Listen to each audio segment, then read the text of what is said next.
melanjutkan soal framing tadi, ya sebenarnya mata kita juga dalam melihat sesuatu itu memframe karena sudut pandang kita itu terbatas. Pandangan kita dibatasi kecuali kalau kamu menengok atau menggeser pandangan ke kiri, ke kanan, atas, bawah gitu. Nanti kamu akan mendapatkan frame yang berbeda. Nah, begitu pula dari sebuah peristiwa. Nah, saya contohkan, umpamanya terjadi sebuah kecelakaan lalu lintas di depan kampus kita di Jalan DI Panjaitan.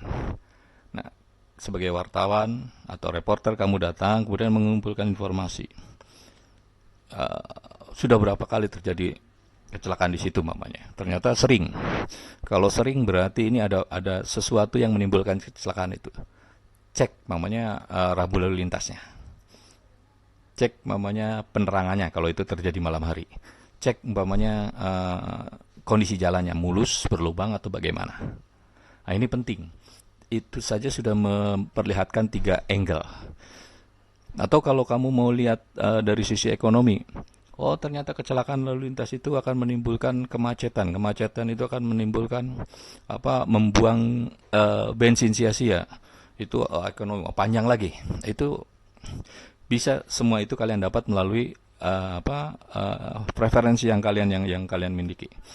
Artinya ketika kalian punya bahan bacaan yang luas tentang sebuah materi, itu akan lebih mudah dalam kalian menuangkan gagasan.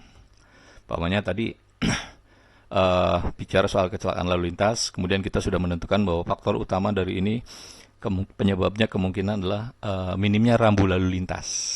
Nah, kalau kemudian siapa yang harus kita wawancara? Dinas Lalu Lintas Jalan Raya, DLAJR, atau polisi? Ini penting kalau kalian salah sasaran mewawancarai lembaga yang harus bertanggung jawab, ini akan merepotkan dalam struktur tulisan dan akan mengacaukan informasi yang kalian bikin. Jadi disinilah pentingnya sebuah preferensi atau wawasan yang kalian miliki.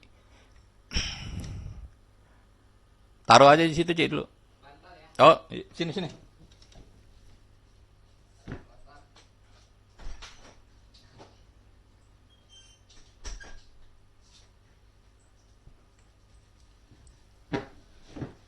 Oke, sorry, intermezzo. Oke, kita lanjutkan. Kemudian ini yang penting adalah proses penulisan naskah. Bagaimana sih naskah dimulai ditulis? Yang pertama tentu saja kita harus menentukan atau mencari topik atau tema yang akan kita angkat. Dengan caranya mengamati tren. Ya, bisa membaca media printout maupun media daring, atau mendengar dari televisi, melihat dari internet dan sebagainya. Pokoknya kita harus peka terhadap situasi lingkungan. Apa sih yang menjadi tren atau menjadi perbincangan yang menarik? Hari ini umpamanya virus corona. Banyak kemudian kampus melakukan kuliah e-learning atau kuliah online. Kalian bisa tulis seberapa siapkah kampus dalam mengelola perkuliahan online?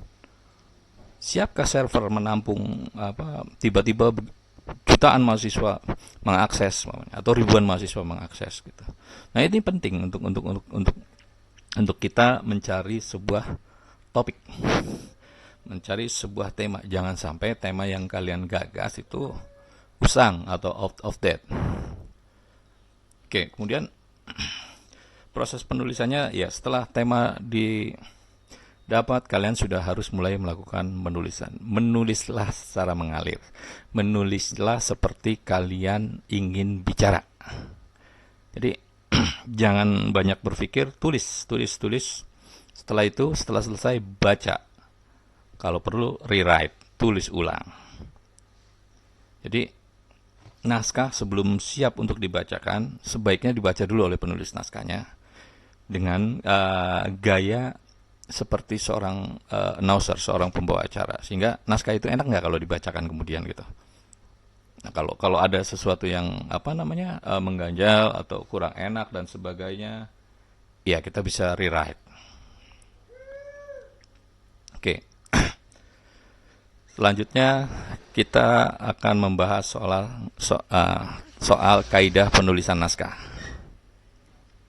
Hal pertama yang harus kalian ingat sebagai penulis naskah radio adalah radio bersifat auditif. Auditif ini terkait dengan bunyi-bunyian suara. Kekuatan radio